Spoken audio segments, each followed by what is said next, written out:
This conference will now be recorded. बिस्मिल्लाहिर्रहमानिर्रहीम। अस्सलाम वालेकुम जी। उम्मीद है आप लोग खैरियत से हैं। चैप्टर नंबर 12 आज हम स्टार्ट करने जा रहे हैं।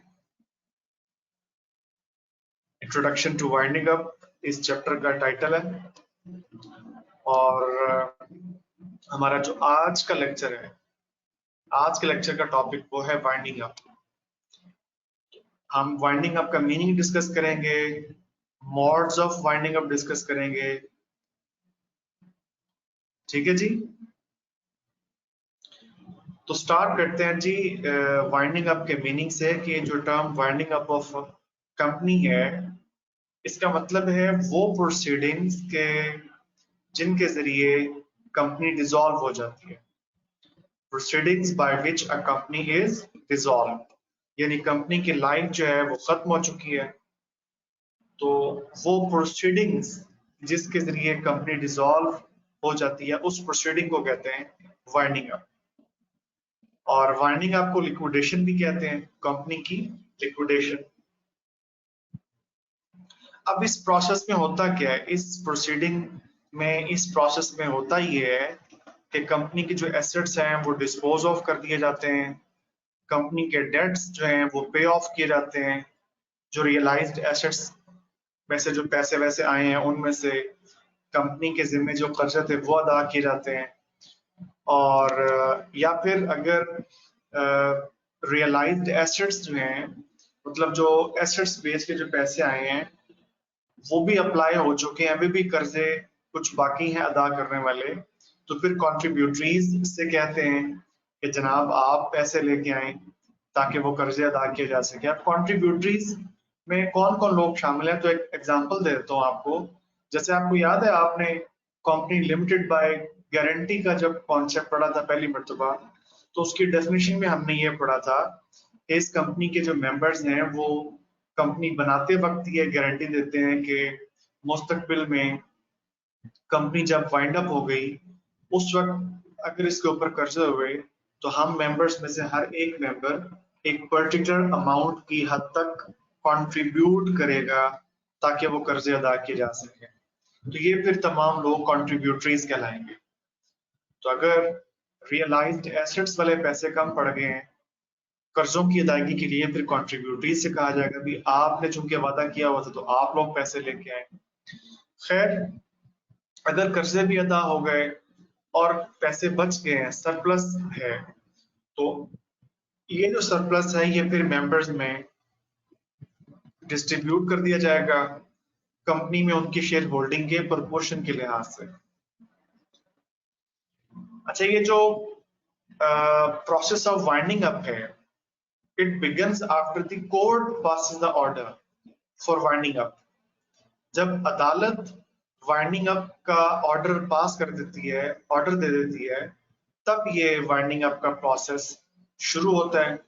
या फिर जब एक रेजोल्यूशन पास की जाए कंपनी की जनरल मीटिंग में फॉर वॉलंटरी वाइंडिंग अप, तो इस केस में भी वाइंडिंग अप का प्रोसेस शुरू किया जा सकता है।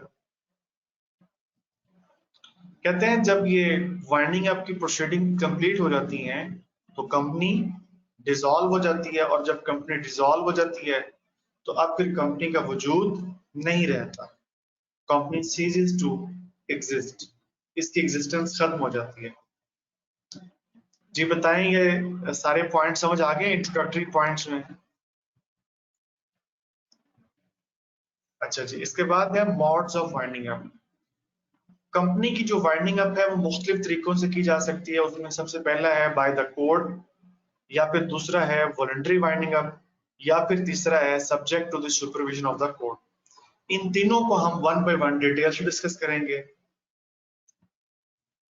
लेकिन उससे पहले ये एक वजाहत है कि जो कंपनीज एक्ट की प्रोविजंस हैं वाइंडिंग अप से मुतालिक, तो ये प्रोविजंस वाइंडिंग अप की जितने भी मॉड्स हैं उन तमाम मॉड्स पे ये प्रोविजंस एप्लीकेबल हैं, अनलेस एक्सप्रेसली प्रोवाइडेड अदरवाइज। इसका मतलब है यहां से लेके यहां तक जो एक टुकड़ा, इसका मतलब है कि अगर किसी प्रोविजन में वाजे तौर पे ये प्रोवाइड कर दिया हो कि ये वाली प्रोविजन सिर्फ इस मॉड ऑफ वाइंडिंग अप के लिए है, तो फिर वो प्रोविजन सिर्फ उसी मॉड ऑफ वाइंडिंग अप के लिए कंसिडर की जाएगी। अच्छा जी, अब आते हैं circumstances in which a company may be wound up by court. जैसे कि हमने अभी मॉड्स ऑफ वाइंडिंग अप में सबसे पहला पॉइंट यही पढ़ा, by the court.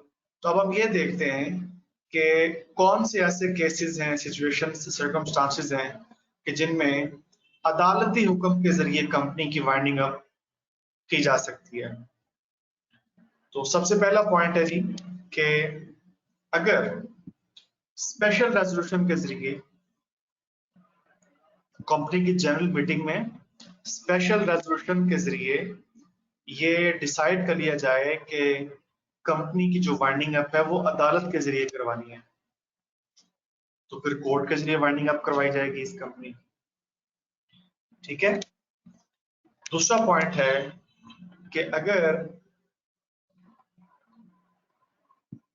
Statutory report registrar को डिलीवर नहीं की गई या स्टैट्यूटरी मीटिंग होल्ड नहीं की गई। अब आपको मेरे ख्याल याद आ रहा होगा कि ये टॉपिक्स आप लोगों ने पढ़ लिए हुए। स्टैट्यूटरी रिपोर्ट किसे कहते हैं, स्टैट्यूटरी मीटिंग किसे कहते हैं। तो अगर रजिस्ट्रार को स्टैट्यूटरी रिपोर्ट डिलीवर नहीं की गई थी या स्टैट्यूटरी मीटिंग ही होल्ड नहीं हुई, तो इस बुनियाद पे भी कंपनी की वाइंडिंग अप बाय कोर्ट करवाई जा सकती है।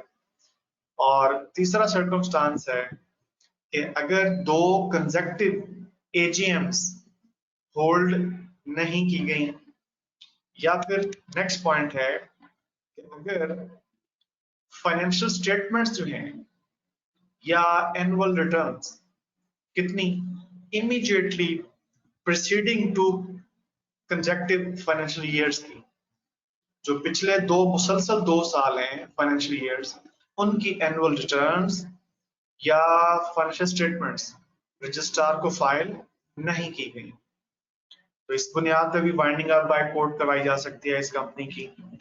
फिर नेक्स्ट पॉइंट है कि अगर कंपनी के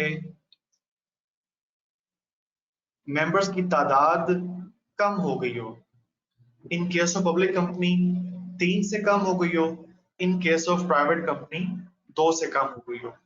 क्योंकि आपको याद है कि हमने पढ़ा था कि पब्लिक कंपनी के लिए मिनिमम 3 नंबर ऑफ मेंबर्स जरूरी होते हैं, और अदर देन एसएमसी जो प्राइवेट कंपनी होती है उसके लिए कम से कम 2 मेंबर जरूरी होते हैं।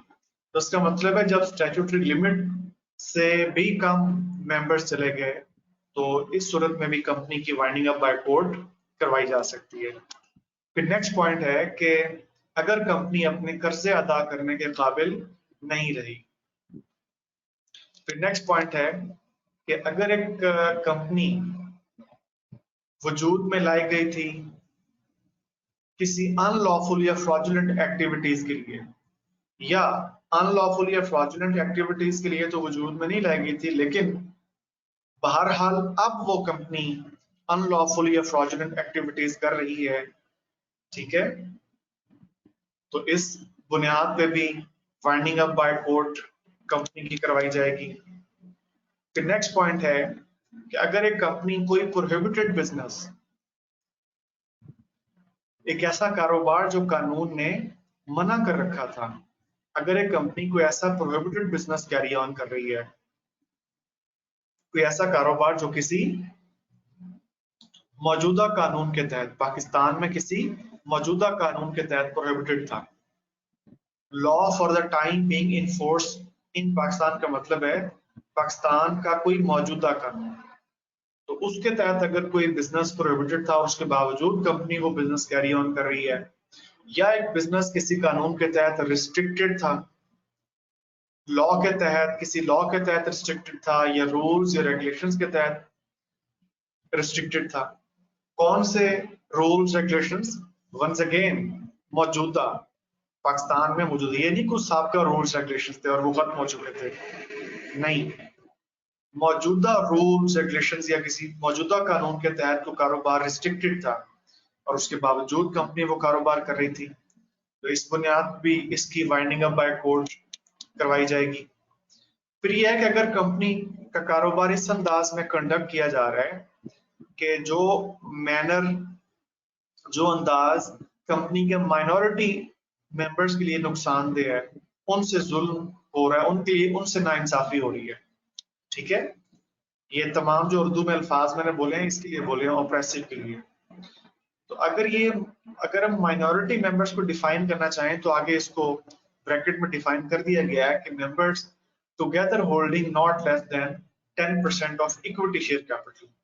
ठीक है, तो इसको कहा गया है माइनॉरिटी मेंबर्स।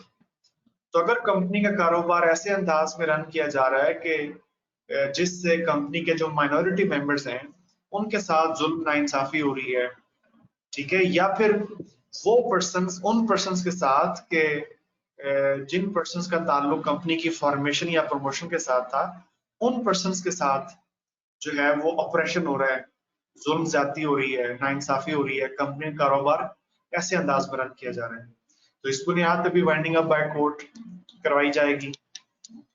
फिर उसके बाद नेक्स्ट पॉइंट है कि अगर कंपनी को ऐसे अफराद रन कर रहे हैं और मैनेज कर रहे हैं कि जो कंपनी के लिए प्रॉपर और ट्रू अकाउंट्स मेंटेन जिन्होंने नहीं किया, या वो अफराद के जिन्होंने कंपनी को ऐसे अफराद रन कर रहे हैं, मैनेज कर रहे हैं कि जिन्होंने फ्रॉड कमिट किया है या वो फ्रॉड कमिट करते हैं, या मिसफिजेंस का मतलब डूइंग एन एक्ट बैडली, बुरे तरीके से कोई काम सर अंजाम देना, और मैलफिजेंस का मतलब है डूइंग एन अनलॉफुल एक्ट।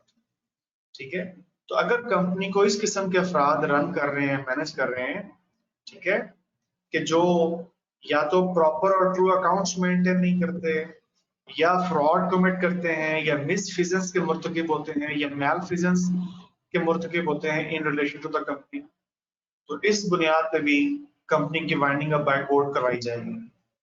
फिर नेक्स्ट पॉइंट है आपका कि अगर कंपनी को ऐसे अफराद मैनेज कर रहे हैं कि जो मेमोरेंडम ऑफ एसोसिएशन या आर्टिकल्स ऑफ एसोसिएशन या कंपनीज एक्ट की प्रोविजंस के मुताबिक काम करने से इनकार करते हैं, रिफ्यूज करते हैं, या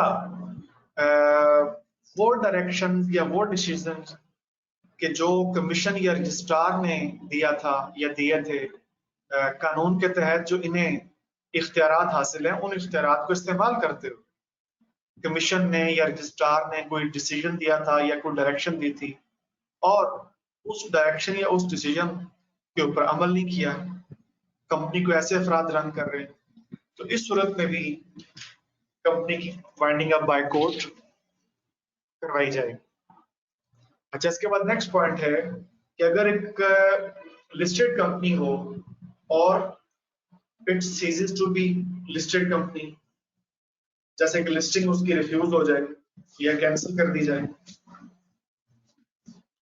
इसके बाद है कि अगर अदालत की ओपिनियन में कोई और ऐसा मैटर है, कोई और ऐसी वजह है कि जिस वजह की बुनियाद पे कंपनी वाइंड अप हो जानी चाहिए। ठीक है, तो अगर अदालत की ओपिनियन में कोई ऐसी जस्ट एंड इक्विटेबल रीजन है, यानी कोई और मुनसिफाना और बेहतर रीजन है, तो उसकी बुनियाद पे भी अदालत उस रीजन की बुनियाद पे भी, जिस रीजन को अदालत जस्ट एंड इक्विटेबल समझती है, मुनासिब समझती है, मुनसिफाना समझती है, तो उस रीजन की बुनियाद पे भी अदालत कंपनी की वाइंडिंग अप ऑर्डर दे सकती है। ठीक है, और इस पॉइंट को अंडरस्टैंड करने के लिए आगे एक दो एग्जांपल्स आ रही हैं, उसके जरिए आप बेहतरीन समझ आएंगे कि ऐसी कौन सी रीजंस हो सकती हैं जो अदालत की राय में मुनासिब हैं, जस्ट एंड इक्विटेबल हैं, कि उस सूरत में कंपनी वाइंड अप हो ही जानी चाहिए। तो अगले पेज के ऊपर है ना, हम इसके ऊपर एग्जांपल्स पढ़ेंगे, लेकिन ये कुछ और पॉइंट्स भी हैं, पहले वो मुकम्मल कर लेते हैं। ये देखिए नेक्स्ट पेज के ऊपर ये JKLM तक ये पॉइंट्स हैं। अच्छा, if a company ceases to have a member, अगर कंपनी का मेंबर ही नहीं रहा, या अगर कंपनी का जो सोल बिजनेस था वो एक लाइसेंस्ड एक्टिविटी थी, मतलब एक लाइसेंस के तहत कंपनी अपना कारोबार कर रही थी, और जिस लाइसेंसिंग अथॉरिटी वो लाइसेंस दिया था, या अगर कमीशन की तरफ से वो लाइसेंस दिया गया था, तो कमीशन ने या अगर किसी और लाइसेंसिंग अथॉरिटी ने वो लाइसेंस दिया था तो उस अथॉरिटी ने लाइसेंस रिवोक कर दिया, और लाइसेंस रिवोक करने के नतीजे में वो जो बिजनेस है अब वो उसके ऑपरेशन स्टॉप हो गए हैं। ठीक है, तो इस सूरत में भी कंपनी की वाइंडिंग अप बाय कोर्ट करवाई जाएगी। या फिर नेक्स्ट एक और सर्कमस्टांस है कि अगर एसोसिएशन नॉट फॉर प्रॉफिट को जो लाइसेंस ग्रांट किया गया था अंडर सेक्शन 42, अच्छा आप जरा बताएं, याद है आपको चैप्टर नंबर 1 में हमने ये टॉपिक पढ़ा था, एसोसिएशन नॉट फॉर प्रॉफिट। हाँ जी, तो एसोसिएशन नॉट फॉर प्रॉफिट को जो लाइसेंस दिया गया था, तो अगर वो लाइसेंस रिवोक हो गया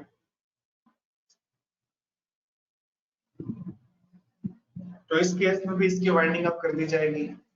या ये जो एसोसिएशन नॉट फॉर प्रॉफिट है, it has failed to comply with any of the provisions of section 43। अच्छा आपको याद होना चाहिए, ये जो चैप्टर 1 में हमने टॉपिक पढ़ा था एसोसिएशन नॉट फॉर प्रॉफिट, तो इसमें एक सेक्शन 42 था, एक सेक्शन 43 था। सेक्शन 43 में वो लिखा हुआ था effect of revocation of licence. अगर आपकी याददाश्त आपका साथ दे रही है तो वो जो सेक्शन 43 की प्रोविजंस में कुछ पॉइंट्स लिखे हुए हैं, उनमें से अगर कोई प्रोविजन कंपनी ने पूरी नहीं की या उसको कंप्लाई करने में कंपनी नाकाम रही, या फिर जो कंपनी, ये जो एसोसिएशन नॉट फॉर प्रॉफिट है, इसकी वॉलंटरी वाइंडिंग अप शुरू हुई थी और लिक्विडेटर जो है वो अपॉइंट किया गया था, लेकिन जनाब लिक्विडेटर ने ये जो वाइंडिंग अप प्रोसीडिंग्स हैं ये 1 साल के अंदर अंदर कंप्लीट नहीं की, तो इस सूरत में भी फिर कोर्ट की तरफ हम आ जाएंगे, अदालत से वाइंडिंग अप फिर करवाएंगे। ठीक है,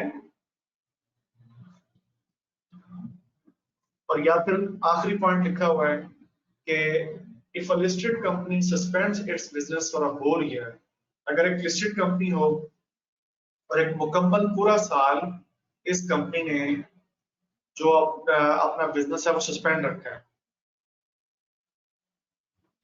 ठीक है, कैरी ऑन नहीं किया, बिजनेस बिजनेस ने कैरी ऑन नहीं किया पूरा 1 साल, तो इस बुनियाद पर भी कंपनी की वाइंडिंग अप बाय कोर्ट करवाई जाएगी। तो ये है जी मुख्तलिफ सर्कमस्टांसेस, इनमें से किसी भी सर्कमस्टांस की बुनियाद पे कंपनी की वाइंडिंग अप बाय कोर्ट करवाई जा सकती है। अच्छा, अब मैंने आपको कहा था कि नेक्स्ट पेज के ऊपर 2 एग्जांपल्स आएंगी, उनके जरिए आप बेहतर अंदाज में समझ सकेंगे ये वाला पॉइंट है, ये लास्ट वाला पॉइंट आई वाला। ठीक है, तो ये है वो एग्जांपल्स, बहुत ही अच्छी एग्जांपल्स हैं ये, जिनके जरिए आप बेहतरीन अंदाज में ये समझ सकते हैं कि कौन सी ऐसी और रीजन हो सकती है इन तमाम रीजंस के अलावा कि अदालत की राय में वो रीजन भी मुनासिब है कि उस रीजन की बुनियाद पे भी कंपनी की वाइंडिंग अप हो जानी चाहिए। जैसे कि एग्जांपल नंबर 1 है कि 2 sole traders merged their businesses and got it registered as a company of which they were the only directors and shareholders। अब हुआ क्या कि उन्होंने लड़ना झगड़ना शुरू कर दिया, बहुत सख्त तरीके से बिटरली उन्होंने लड़ना शुरू कर दिया।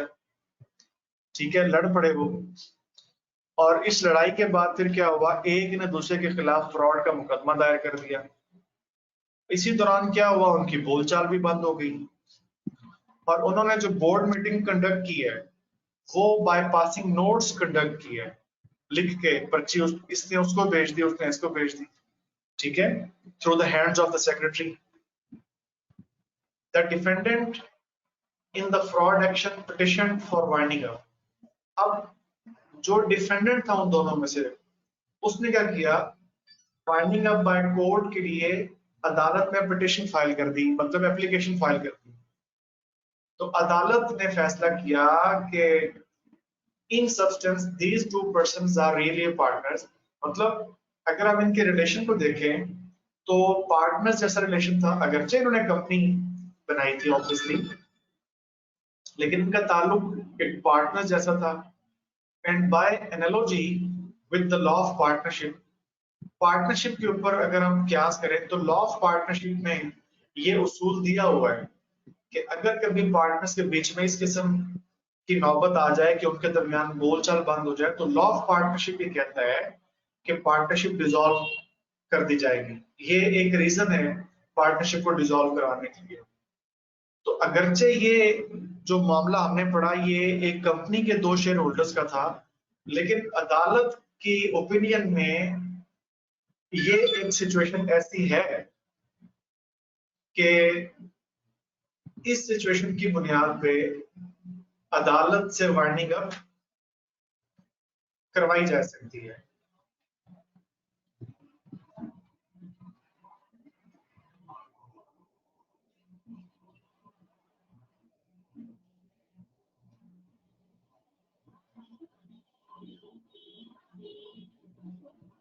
जी बताएं, जरा समझ आ गई आपको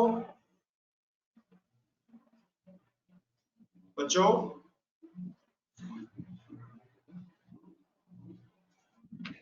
ओके, तो एग्जांपल बहुत अच्छी है, तो इसको जरा जरूर आप याद रखिएगा, ठीक है?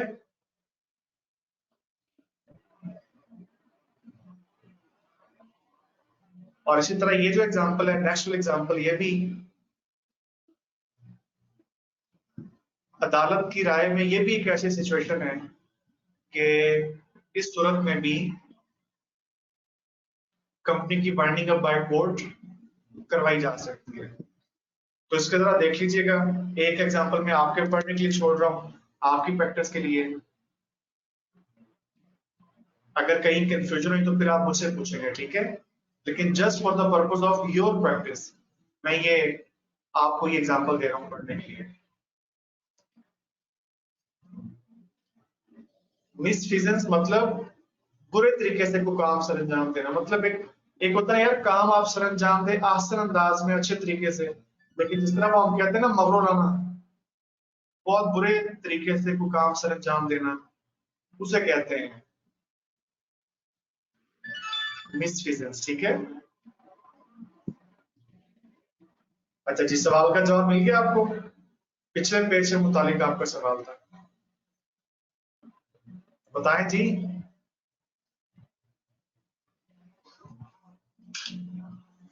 मैलफिजेंस का मतलब बताया था यार, डूइंग एन अनलॉफुल एक्ट,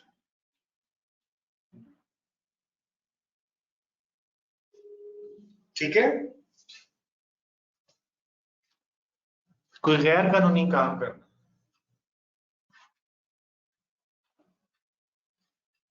अच्छा,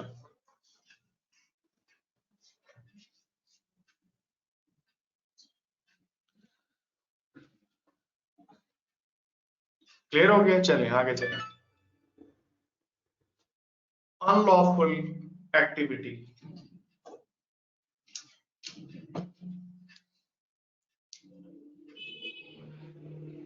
अभी आपने नोट किया है पिछले जो पेज के ऊपर सर्कमस्टांसेस पढ़े थे हमने, उसमें एक पॉइंट आया था, अगर एक कंपनी को अनलॉफुल एक्टिविटी कर रही है,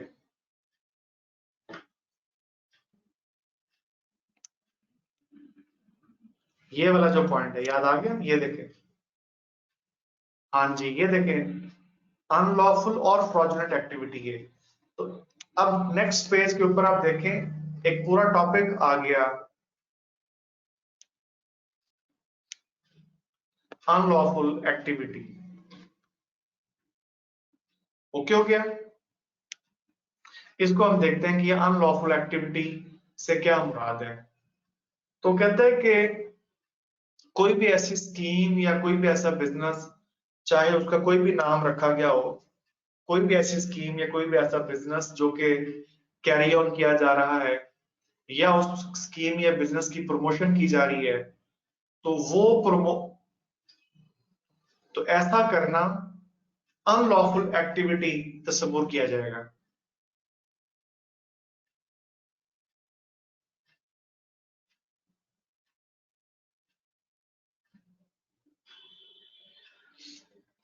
अगर उसका ताल्लुक इन तीनों में से किसी के साथ भी हुआ, कोई भी ऐसी स्कीम या बिजनेस अगर उसका ताल्लुक इन तीनों पॉइंट्स में से किसी के साथ भी हुआ, तो अगर ऐसी स्कीम या बिजनेस कैरी ऑन की जा रही है या उसकी प्रमोशन की जा रही है, तो वो फिर अनलॉफुल एक्टिविटी तस्वुर की जाएगी। ठीक है,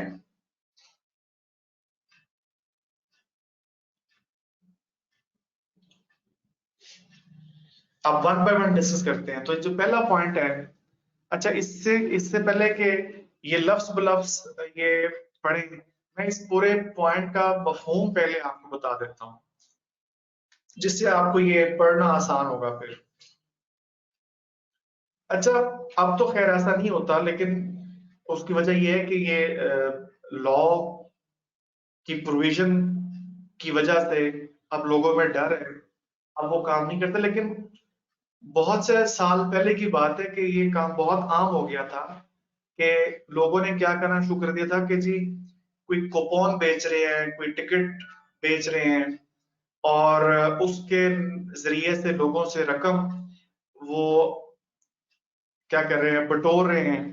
और वो ये वादा करते थे, जो भी मतलब ये काम करते थे, टिकट बेचने वाला या कूपन बेचने वाला, तो वो लोग फिर रकम के बदले में लोगों से ये वादा करते थे कि जी लॉटरी निकलेगी, क्या उसे कहते हैं, कुरानदाजी के जरिए आपका इनाम निकलेगा।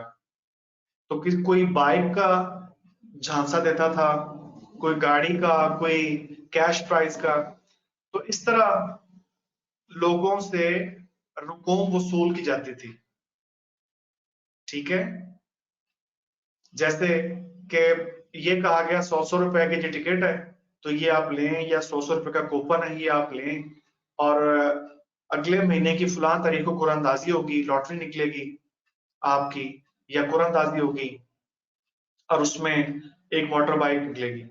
अब आपको पता है कि वैसे ही लालची लोग, ठीक है, कोई भी वजह है, गुर्बत या कुछ कोई और वजह, लालच, तो कहते हैं यार 100 रुपया ही है ना, कोई बात नहीं, ठीक है, वो ले लेते हैं।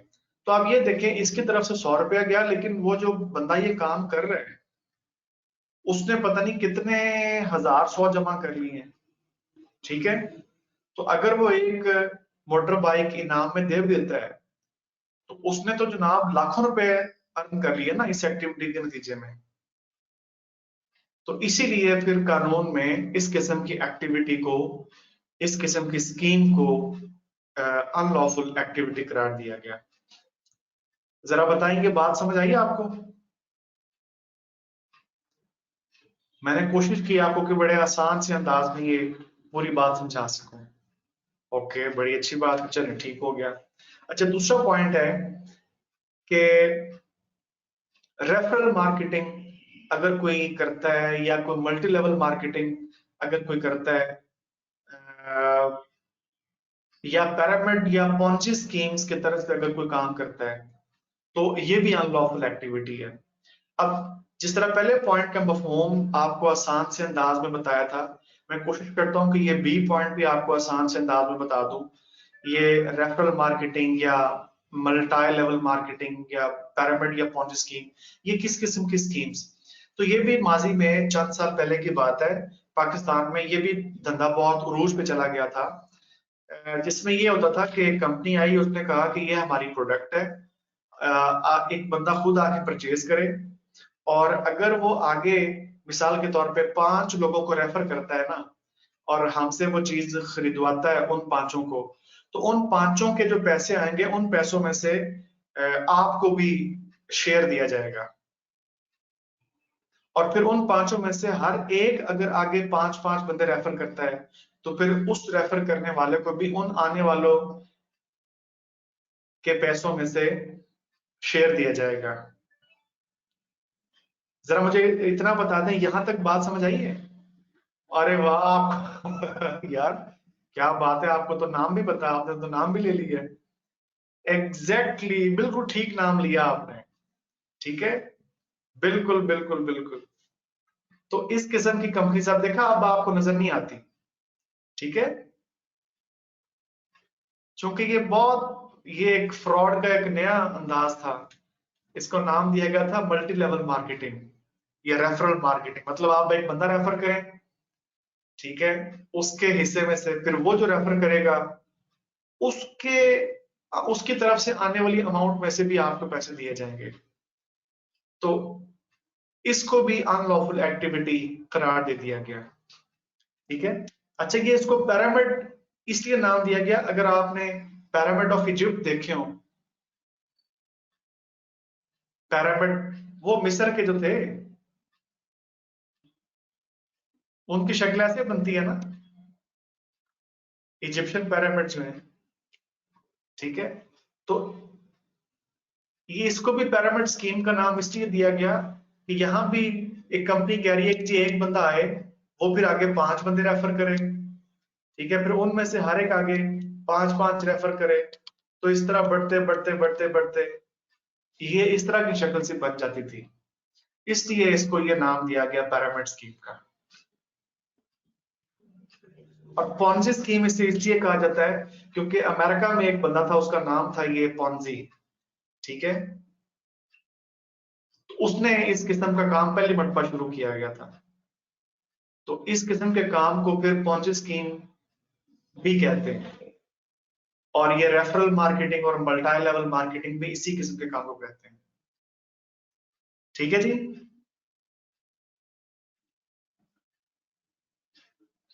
तो ये भी फिर अनलॉफुल एक्टिविटी डिक्लेयर कर दी गई,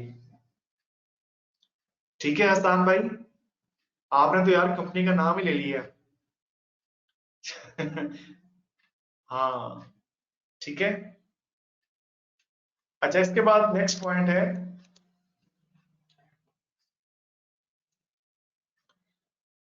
और अगर किसी को क्वेश्चन है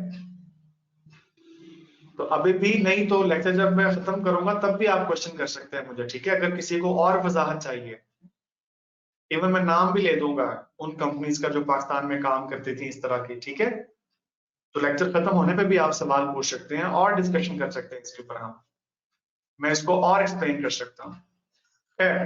थर्ड पॉइंट है अनलॉफुल एक्टिविटी का, any other business activity notified by the commission, कि जो एक्टिविटी पब्लिक पॉलिसी के अगेंस्ट है, मतलब लोगों के मुफाद के खिलाफ है या मॉरल हैजर्ड है उसमें कोई, तो उसको भी फिर अनलॉफुल एक्टिविटी रिगार्ड किया जाएगा। तो ये एग्जांपल है, ये भी पढ़ लीजिएगा, और समझ आने की सूरत में ठीक है, नहीं अगर समझ आए या क्यूरी होगी या कोई फर्दर आपको वजाहत चाहिए होगी तो बिल्कुल हेजिटेट नहीं करना, फिर मुझे आप बताइएगा, मैं आपको ये खुद पढ़ के एक एक लफ्ज समझा दूंगा, ठीक है। लेकिन आपकी प्रैक्टिस के लिए ये मैं आपको दे रहा हूं। अच्छा जी, इसके बाद है ये एग्जांपल 4 भी इसी के साथ, इसके बाद है company when deemed unable to pay its debts. अच्छा, वंस अगेन ये भी एक ऐसा पॉइंट है कि जो वो सर्कमस्टांसिस में आया था, जो पहले पेज के ऊपर आप पढ़ रहे थे ना, सर्कमस्टांसिस जिनके तहत winding up by company, winding up of company by court करवाई जा सकती है, तो उसमें एक ये भी पॉइंट आया था, if the company is unable to pay its debts. तो अब उसको भी यहाँ पे एक्सप्लेन कर दिया गया कि वो कौन से ऐसे केसेस हैं कि जिनमें ये कंसिडर किया जाएगा कि कंपनी अपने कर्जे अदा करने के काबिल नहीं रही। जी जी बिल्कुल ठीक है, आपने तो पॉइंट भी निकाल लिया वहां से। ओके, तो सबसे पहला पॉइंट है जी कि अगर एक क्रेडिटर कंपनी का, अगर एक क्रेडिटर मतलब चाहे वो खुद कंपनी का क्रेडिटर था या क्रेडिटर बाय असाइनमेंट बना था। अब ये बाय असाइनमेंट वाला बिजनेस लॉ के अंदर कॉन्सेप्ट आप लोगों ने पढ़ा हुआ है, परफॉर्मेंस ऑफ कॉन्ट्रैक्ट वाले टॉपिक के अंदर। मैं टॉपिक का नाम भी बता रहा हूं अगर आपको याद आ रहा हो, कि एक बंदा खुद क्रेडिटर है, लेकिन अगर वो अपने डेटर से खुद रकम रिसीव करने की बजाय अपने डेटर को ये कह दे कि यार मुझे ये पैसे जो मेरे हैं ये अदा करने की बजाय इस बंदे को अदा कर देना, ठीक है, तो वो बंदा जो है वो फिर क्या कहलाएगा, क्रेडिटर बाय असाइनमेंट उसको कहा जा सकता है। तो ये बिजनेस लॉ में तफसील से पढ़ा था, अभी मैं अपनी तफसील में नहीं जा रहा, जस्ट मैंने हिंट दिया है ताकि आपको याद आ जाए। अच्छा जी, अगर कंपनी का क्रेडिटर है, कंपनी जिसकी इंडेटेड है, मकरूज है, और अमाउंट कितनी है कर्ज की, 1 लाख रुपए से ज्यादा, तो उस क्रेडिटर ने क्या किया, कंपनी को एक डिमांड सर्व की है, डिमांड अपनी भिजवाई है।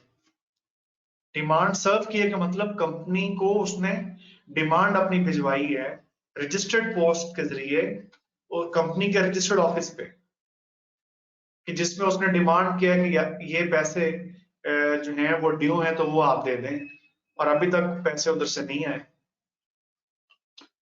ठीक है,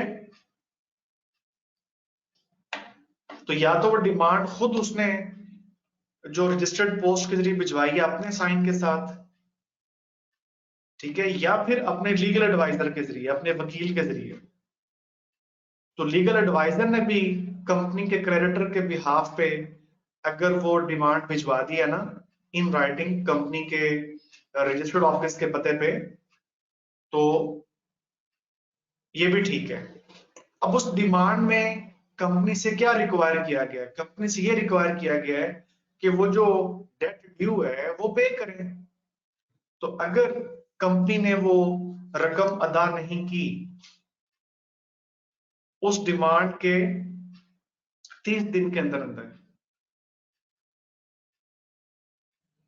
ठीक है, 30 डेज के अंदर अंदर कंपनी की तरफ से निग्लेक्ट किया गया, वो रकम अदा ही नहीं की गई, चलो रकम अदा नहीं की यार, उस क्रेडिटर के साथ आपको कंपाउंड कर लें, कॉम्प्रोमाइज कर लें, ठीक है, उस क्रेडिटर को कोई मुतमईन कर दें कि यार आप परेशान ना हो, इतने अरसे के अंदर अंदर आपके पैसे वापस कर देंगे, वो भी नहीं किया, कॉम्प्रोमाइज भी नहीं किया, ठीक है, उस डिमांड के मिलने के बाद। तो इस सूरत में फिर कानून ये कहता है कि the company will be considered to be unable to pay its debts. यार बताइए, पहला पॉइंट समझ आ गया मुकम्मल तौर पे आप लोगों को?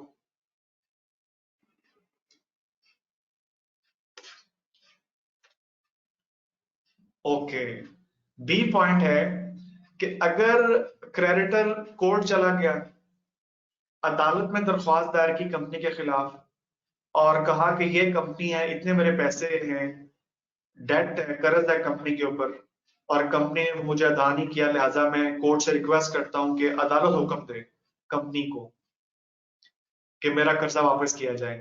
तो अगर अदालत ने हुक्म दे दिया तो इसको ऑर्डर ऑफ कोर्ट भी कह सकते हैं, इसको डिक्री भी कहते हैं। डिक्री मतलब ऑर्डर ऑफ कोर्ट, अदालती हुक्म, ठीक है। तो अगर किसी अदालत से ऑर्डर ले लिया गया था कंपनी के खिलाफ, या किसी और कॉम्पिटेंट अथॉरिटी को शिकायत की गई थी, उसको दरख्वास्त दी गई थी और उस कॉम्पिटेंट अथॉरिटी ने ऑर्डर दिया था, ठीक है, तो इसके इसके बावजूद कंपनी ने क्रेडिटर को रकम अदा नहीं की, और वो जो डिक्री ऑफ कोर्ट है, वो जो ऑर्डर ऑफ कोर्ट है, वो एग्जीक्यूशन उसकी नहीं हो सकी। एग्जीक्यूशन मतलब अमल दरामद, ठीक है, that execution is return unsatisfied, उस अदालती हुक्म की तामील नहीं हो सकी, इन होल या इन पार्ट।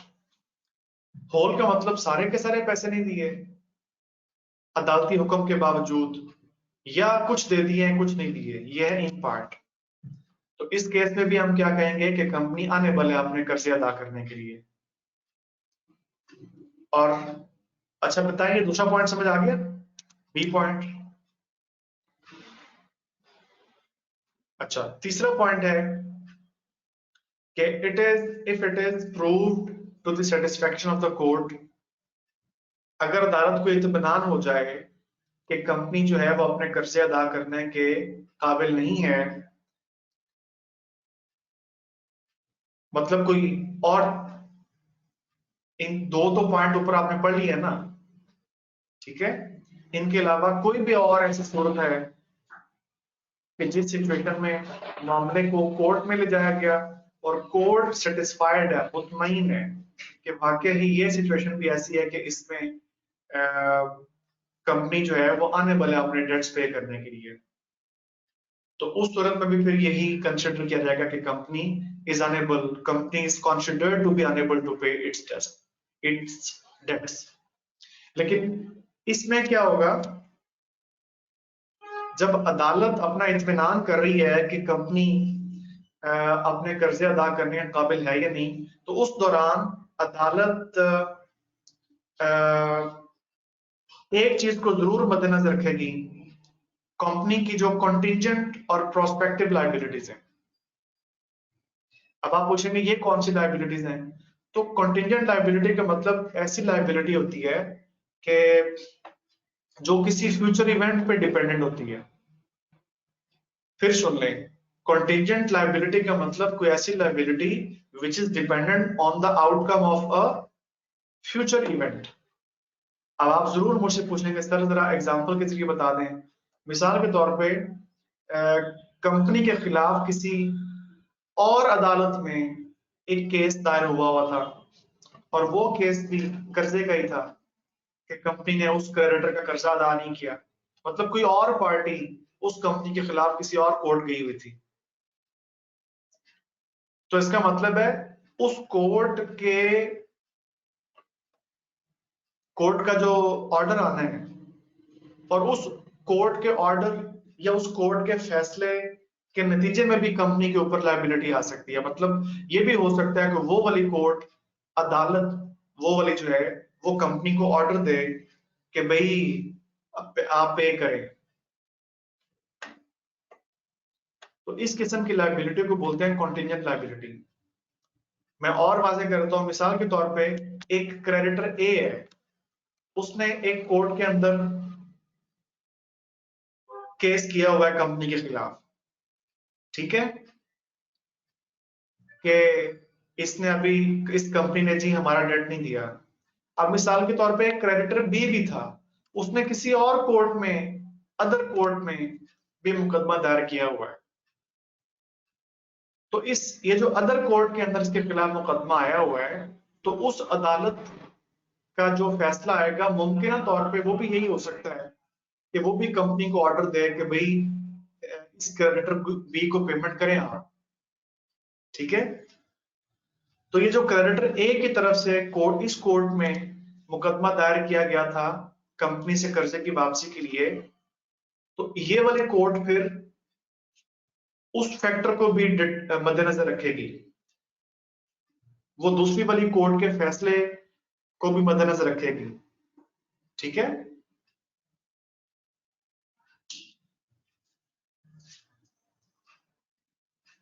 जी बता देंगे, तीसरा पॉइंट समझ आ गया?